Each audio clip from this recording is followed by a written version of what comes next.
Welcome back to another episode of the Pax What She Said podcast. I'm one of your co-hosts, Maggie Loney, joined as always by Perry Goldstein. And we didn't have a Bears recap this week because I'm currently getting over COVID, which is why I sound like this. But we're back and we're ready to talk about the playoffs because the Packers don't get a break, so neither do we. And we have postseason football to talk about, which is incredibly exciting. But Perry, yeah, can't believe that the regular season has ended. And I also can't believe still that the Bears won on Sunday, but that's neither here nor there at this point. So We don't want to and will not talk about that game. Um, yeah, we're in the postseason. It's clean slate time. Everyone is O, which I just love thinking about because the postseason is like, yes, obviously everyone has been building in the regular season. This is why we have seeding, but like anything can happen. Anything can happen. Your record doesn't matter. What you did last week does not matter. Packers, hope you're listening. And we could have some wild, crazy upsets. We are obviously hoping that our team is one of them. So we're going to dive into how the Packers can beat the Eagles. But yeah, the postseason is here. The season always it just flies by. yeah, and I mean, I think you and I talked about this a little bit pre-show. Um, it's the Packers are in like the exact same situation as last year, right? Mhm. Aaron Nagler had tweeted this. It was in the dope sheet. But this Packers team going into the playoffs is the second youngest playoff team by weighted age in the last 45 seasons. The youngest, obviously, being last season's Packers team. So it's another really, really young Packers team. And they're going to face a number 2 seed on the road. Of course, they're in the NFC East, obviously. But I forgot that it was a Dallas team that was averaging like they were the top scoring league in the NFL. They were putting up almost 30 points a game. They had a top 5 defense, allowing only 18 and a half points per game. And none of that mattered. The Packers hung 48 on them and then, almost won in the divisional round as Mhm. this complete underdog. So I think for all of the narratives about how this is a bad matchup for the Packers defense and, I see all of the reasons why it is. I also think the Packers can do it, and maybe I'm just, like, way too optimistic about this Packers team, but I would rather be optimistic in the postseason than pessimistic and upset, and there goes your one game, like, I'd rather Yeah. enjoy it. Yeah. Yeah, the Cowboys hadn't lost at home all season, if I remember Yeah. correctly, until the Packers came. So, um, yeah, I mean, ooh, I think I'm a little less optimistic than you, but I think it's just emotional hedging. Um, I do think that there is a pathway for this Packers team to win this game, for sure. They are going to have to play their best football of the season. They almost beat this team in week 1. So we've seen that they, have the capacity to do it. Granted, they will be missing 2 key starters, which we'll talk about. I do think the difference there's 2, I think, key differences between this year and last year, besides the fact that like every team and every season is different, which is one, I feel like the Packers had that big statement win in Minnesota going into the postseason. And I just don't know if I saw this team have that big statement win this season, or at least recently. So that's the one thing that I have on my mind. Granted, they played all of the top team or the 2 other top teams very closely. So we know, they were basically like one non-existent offsides penalty away from beating the Vikings, right? They have the capacity, but they didn't have that statement win. The other piece is like there were no expectations last season, and the ability to play with no expectations is a lot more freeing than I think going into this season, where they showed what they can do, but now everyone expects them to repeat it, and that's much harder to do. So my hope, and tell me how you feel about this, but my hope is that going into this game, because they are the underdog, because no one expects them to win this game, that it does allow them to play with that mentality, with that underdog juice, with that nobody believes in us chip on their shoulder, which is, I think, the way that this team plays its best. And I think what's so interesting about this team, even compared to week one, like week one, we didn't know who they were, what they could be. Yes, they had new pieces, but they were really an anomaly. We were trying to figure out, what the team was going to look like. And like you said, it was a 5-point game. And it was their second biggest loss of the season, which I know to your point, they haven't had a statement win, but their worst loss, I think, was the Lambeau game against the Lions because that was a 10-point loss. But then you have a 5-point loss, 2 2-point losses, and a loss by a field goal. So looking at, kind of like where we expect them to be performing, um, they're right there, and I think that's what's been so frustrating about this season is them not having the statement because every game has been so close to being a statement. Like if the ball bounces a different way or if there's not a fumble, and the self-inflicted nature is why it's hard to feel entirely confident about this team going into the postseason, but it's also why, we should have some room for optimism and thinking that like they're not really playing their best ball, and what a time to start playing their best ball in the postseason, right? But yeah, I mean, I think like going into this one, the roster is just so different even than it was in week one. We didn't know what we had in Josh Jacobs, and now he's on an 8-game streak, a franchise record with touchdowns. Xavier McKinney obviously has his 8 picks on the season. The Packers have 3 safeties that they really feel strongly about, and all 3 of them might play. Mhm. Obviously, without Jair back there, we're gonna see if Evan Williams can go, but there's just so much room for, I guess, reasons to be optimistic about the way that this team is structured versus the defense that was trotted out last season. I mean, I forgot, honestly, that Darnell Savage had a pick six against the Cowboys. Like, it feels like another world when you look at where this team is at and the way that this roster is constructed versus the Aaron Jones led backfield of the Packers Mhm. that went to Dallas last year. Yeah. Yeah, let's talk about that. Let's start with the defense then, maybe, since you started with it. I agree. The defense that they have this season is for sure a stronger unit than last season going into the postseason. So that's like, you know, if you're looking in the optimism column versus the pessimism column, like this is one for the optimism column. I think the defense has been playing really well. Some really, really strong showings. Now, naturally, you can pick at the final drives or not making the play when they need to in the last moment, but holistically this defense has been doing enough for their offenses to take the game.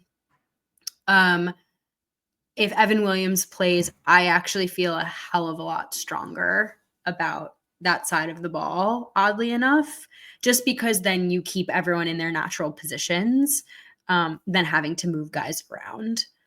I do feel like, and we'll touch on like what they need to do to stop the Eagles, but I do feel like this team might need a really big game changing play to win this game. I don't know if they can go in, just play like base defense versus, base offense. The Eagles do not generate any turnovers and win this game against the Eagles. They're gonna have to lean on their playmakers like Xavier McKinney, like Keyshawn Nixon, who's been playing super well, like the guys up front to do something.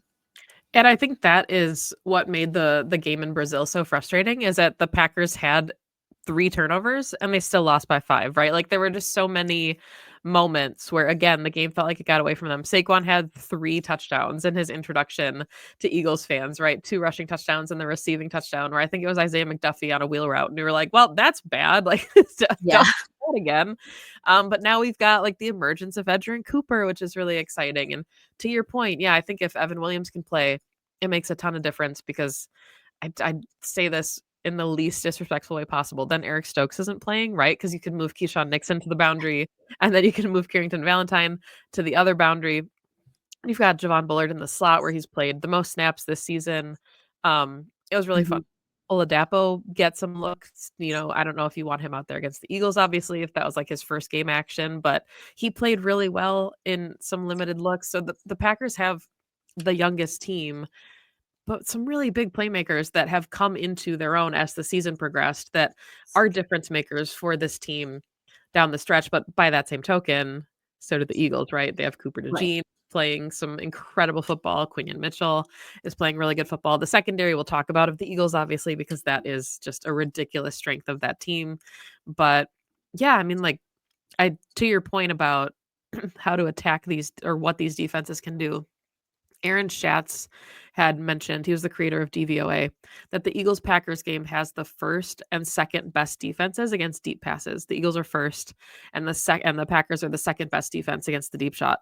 Now, the Packers are certainly much more vulnerable against like shorter passes in the middle of the field and all that. But as far as deep shots, don't expect to see a ton from either of these secondaries, which is weird because in week one, I think Jalen Hurts had like a 67-yarder and Jaden Reed had the 70-yarder. So there were a ton of deep shots in week one and wouldn't expect to see that this week.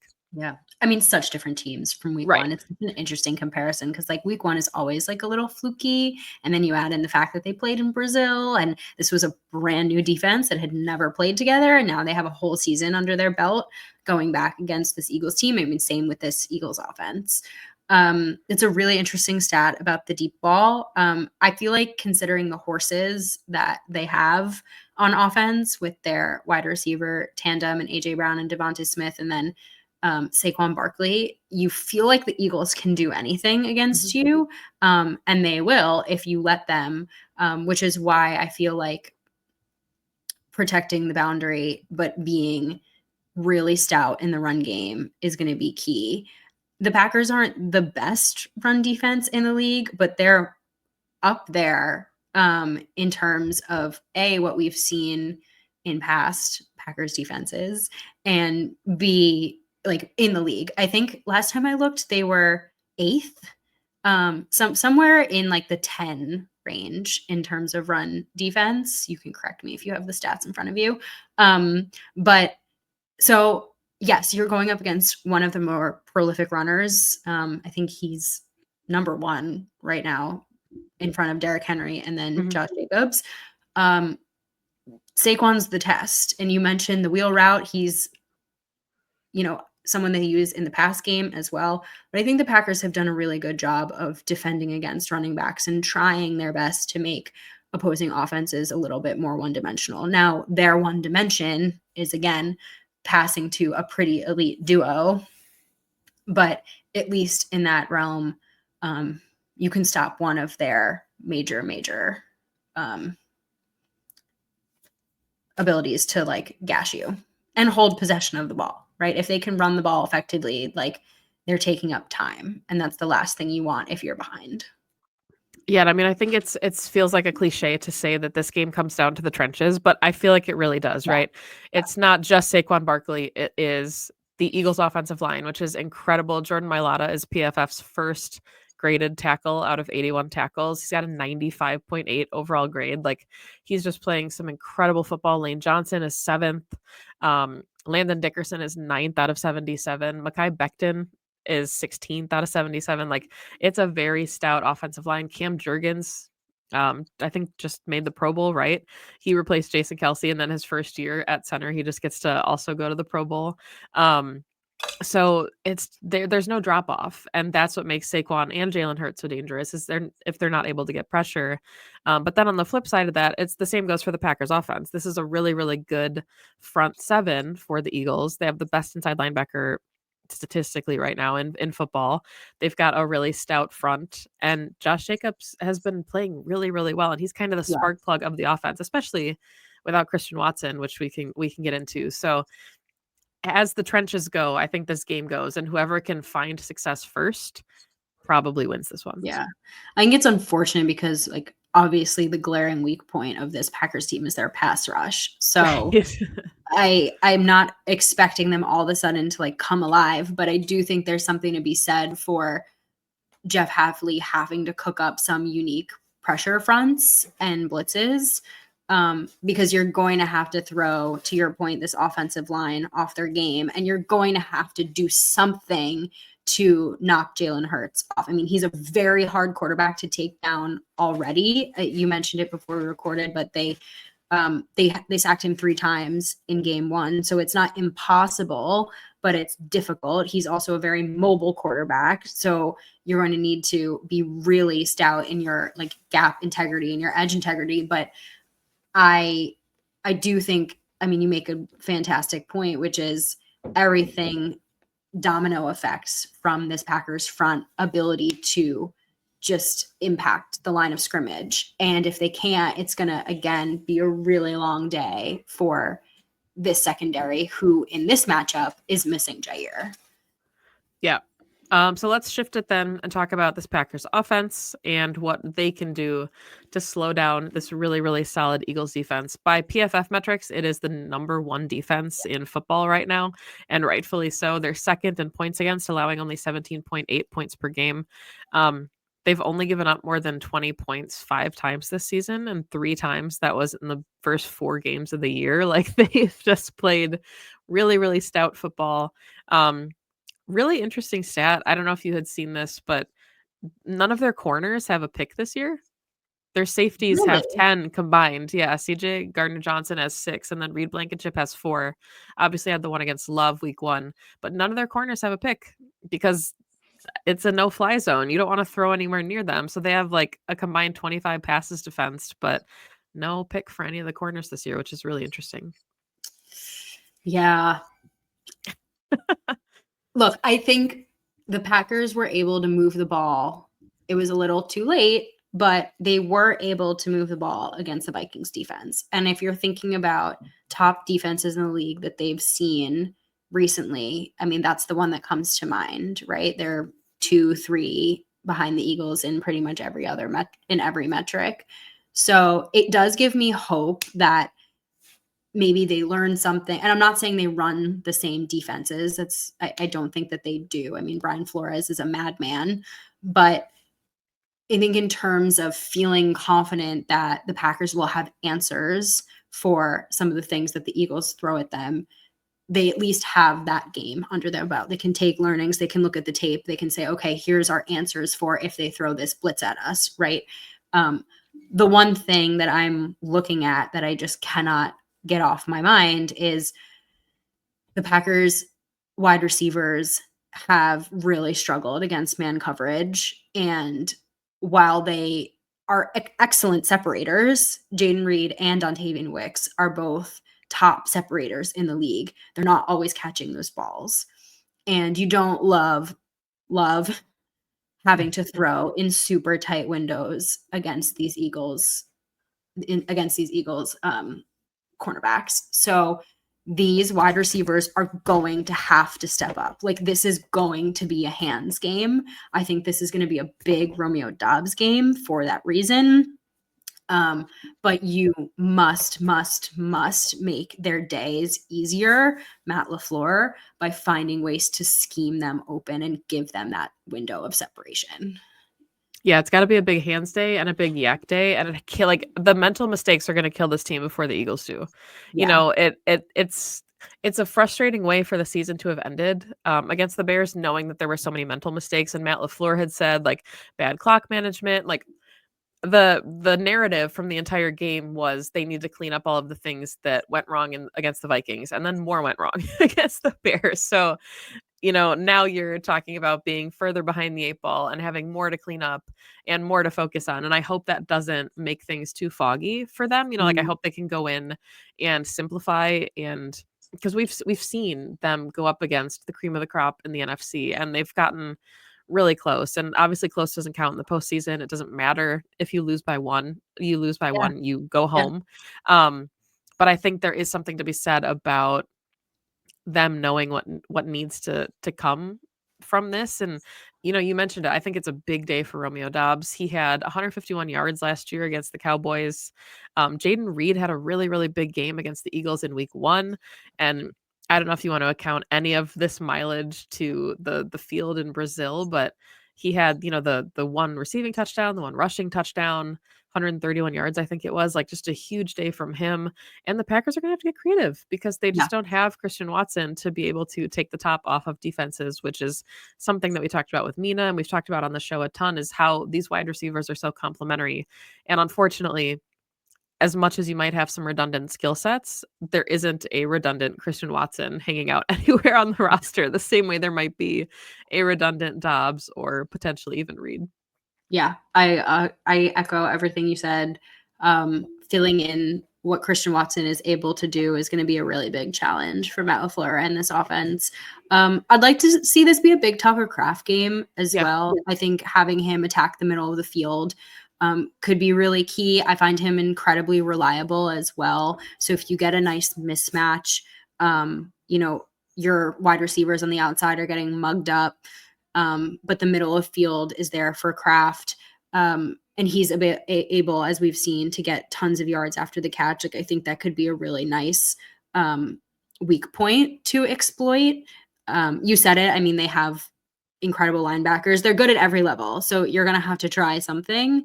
What do you think about leaning on the run game in this game? I know we mentioned briefly before about how good this front is, but where are you? I mean, that's to me, that's this offense's strength. And I think regardless of who they're going up against, you have to lean on your strengths. So where are you with how the Josh Jacobs utilization? I mean, I think you have to. I think when this Packers team runs into trouble, it's, you know, the run game stalls out. There's an unfortunate fumble. And then on your next possession, you take 3 deep shots and you go 3 and out. And then you give the ball right back to the offense. Like if the Packers give the ball back to the Eagles after going 3 and out, the Eagles are going to put up 7.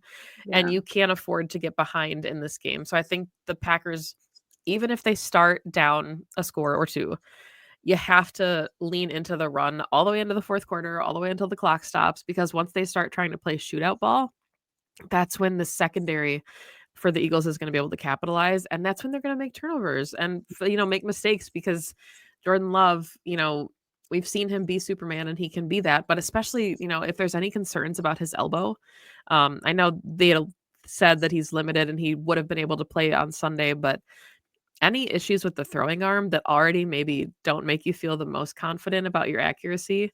And then, like you said, you're throwing into double or triple coverage against these corners in Philly.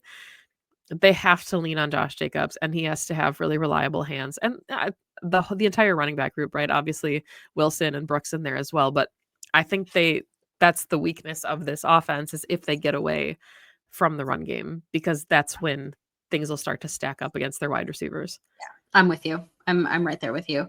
I think you obviously think about your opponent and you game plan against your opponent, but I think what Matt LaFleur has shown us this season has been such an incredible imaginative ability to like cook up some run fits for this team, things that work for this offensive line, things that Josh Jacobs does well. I mean, it seems like he does everything well, but he has this uncanny ability to create when there is nothing there. Very similar to Aaron Jones. Just like you think that he's going to get tackled at the line of scrimmage and all of a sudden he gets 4. And that's the difference between what your next call is versus a 2nd and 10. Right. So I'm with you.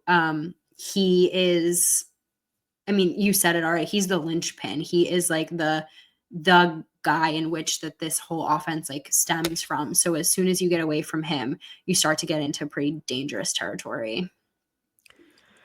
All right. So I think that brings us to our score predictions and our final thoughts here. Obviously, I thought this was interesting here before we do scores. Despite the very rich history of both of these franchises, this is only the 4th time that they've played in the playoffs. Hmm. Like for as many times as both of them have been around the postseason, the Eagles are 2-1. The first loss was Vince Lombardi's only postseason loss, and that's then he went on to win all of his Super Bowls and all of his championships. And then the last time the Packers won, obviously they won Super Bowl 45. So a good year, but haven't played in the postseason since 2010, which is just kind of absurd. But That is yeah, interesting. That is interesting. It's going to be an awesome game. yeah. I don't know if you read, but I think it was the New York Times did like a ranking of best games wild card weekend, and every single person voted for this game. I'm surprised it's not the primetime game, to be honest. This is unequivocally the best matchup. As far as score prediction, I do think this is going to be a pretty defense heavy game. I don't see this being high scoring. Last time I checked, the line was Packers minus 4.5, which I think fits. It was actually like right around where I expected it. They're not necessarily just a field goal away, but so I want to think that the Packers can pull this one out. I do. I really do. I'm not feeling terribly optimistic. Um, but I also don't want everyone to come back when they win and be like, "See, you didn't believe in them." Um, but I see this being like a 27, 21, 28, 24, that range in either direction. Yeah, I'm having a really hard time seeing it as a two-score win for the Packers. I could unfortunately see a world where there's a two-score loss for the Packers, like Right. 10, like 31-21 kind of thing. Um, but I keep going back to what, like you said, 28-24 feels right. And I think part of it is going to come down to the red zone and capitalizing on if they go for it or if they settle for field goals. Because this is a really, really good Eagles defense in all facets, but in the red zone as well. I think they're like fifth in the league or something like that, giving up touchdowns only 50% of the time. So does Matt take the points in those situations because they're a sure three, or does he gamble and roll the dice on a 50-50 shot to go up 7? And I think that's going to be kind of a deciding factor. But I'm going to take the Packers because I can't start the postseason any other way, but I'm going to say 28-24 Packers. Okay. I'm going with 28-24 Packers. I have to do it. You're right. This is the one game we might get, and go big, go home. Right, and if we voted the other way and got it wrong, then that just sucks, right? Like, Yeah. that's how the season ends, is us being like, "Well, we thought they were gonna lose anyway." No, we And don't. That's not how we roll here at Pax, what she said. Um, Final thoughts? just enjoy it. It could be the very last one of the season, which it always feels like it comes so fast, but I think given what happened last season in Dallas with a worse football team, and maybe you feel like the Eagles are a better team than that Dallas team was on the flip side of that, but I think this is a better Packers team than we saw last season. And if there was ever a moment for your, idea to come true that they haven't had a statement win, maybe it's time for their statement win to come in the wild card round. And Yeah. Matt LaFleur said after Detroit, like we have to play for the right to come back here.